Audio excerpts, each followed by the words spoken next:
Bill, congratulations on the new book. Thank you very much. Please show that again as many times as you wish. Right.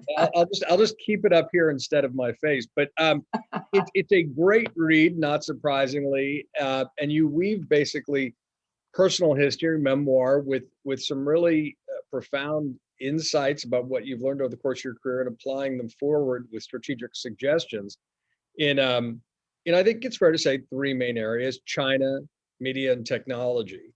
I want to just tell folks we're going to talk for around an hour, but you guys are going to come in for conversation, around halfway mark. So we want, if you have questions, please put them in the chat. And this is really a conversation among colleagues about the lessons learned as they apply forward by a dear, valued OPC member and former chair, Bill. So, Bill, as I said, the book is really strategic insights and advice framed within a memoir. And you came into the business in kind of the golden age of journalism, at least as it applies to foreign, spending and being able to travel on organizations' dimes. And you found yourself in the middle of one of probably the great story of our time at its earliest stages, when you were brought in to cover Beijing, when it was a very different country than it is today. Tell us how that happened and what you saw then, just for folks to understand. Well, I was a 27-year-old on the UPI foreign desk in New York, and I was trying to get a transfer anywhere in the world. So I would have gone anywhere. So Jimmy Carter and Deng Xiaoping normalized relations, so UPI realized they needed to reinforce the region. So they sent in the senior people into Peking, it was called at the time, not Beijing, it was Peking. And so I was sent to Hong Kong as a junior kind of person to support general operations. But one piece of my job was to cover southern China. And so I went in to cover the Canton Trade Fair. At that time, Guangzhou was called Canton. So here I was, 27 years of age, I knew nothing about China, so to speak, any Chinese. But the big question in everybody's minds around the world was, can the Chinese modernize economically? Can they break free from the Cultural Revolution, which had devastated them for years, right? As many as 10 million people may have died in ideological struggle. So they were now, Deng Xiaoping was now proclaiming to get rich is glorious. We're all going to turn the corner and engage in economic modernization.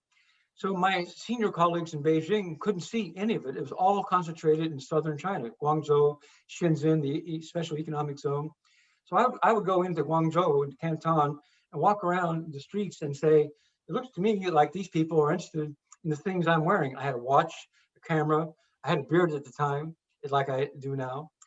So crowds would gather to look at me and look at my clothes and my cameras and pens and notebooks and things I had, shoes. They wanted those things, right?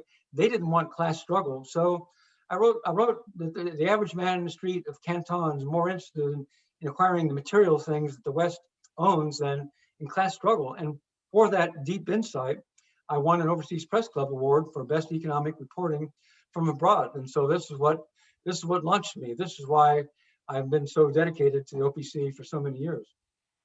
Well, and I think to mutual benefit.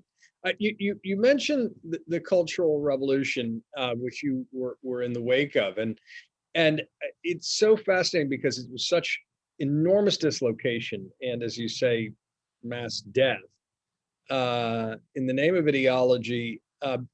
Sketch out for folks what it was like to be there in the wake of that, and then how the Chinese assimilated the memory of that into a new material aims, which they have continued to this day. Well, Deng Xiaoping was remarkably transformative as a leader.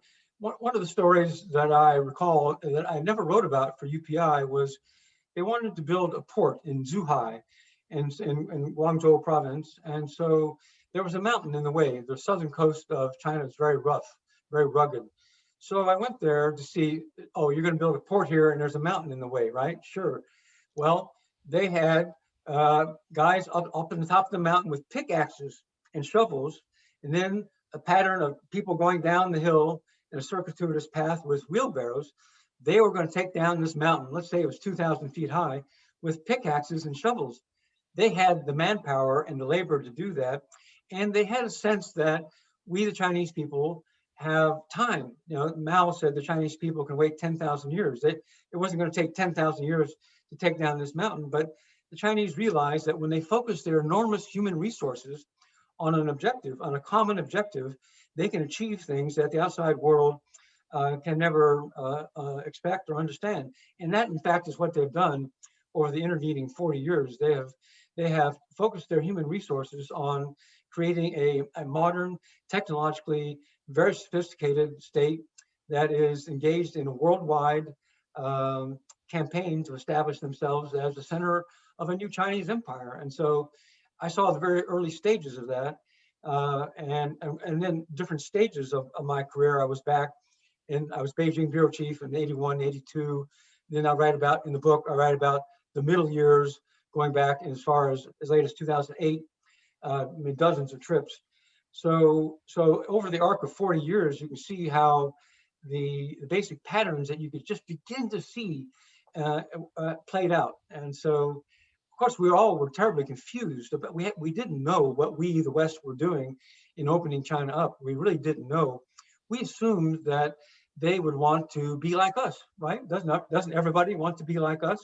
Don't they want to have the things that we have? Don't they want, and all the early evidence was, yes, they want economic modernization. They want political liberalization.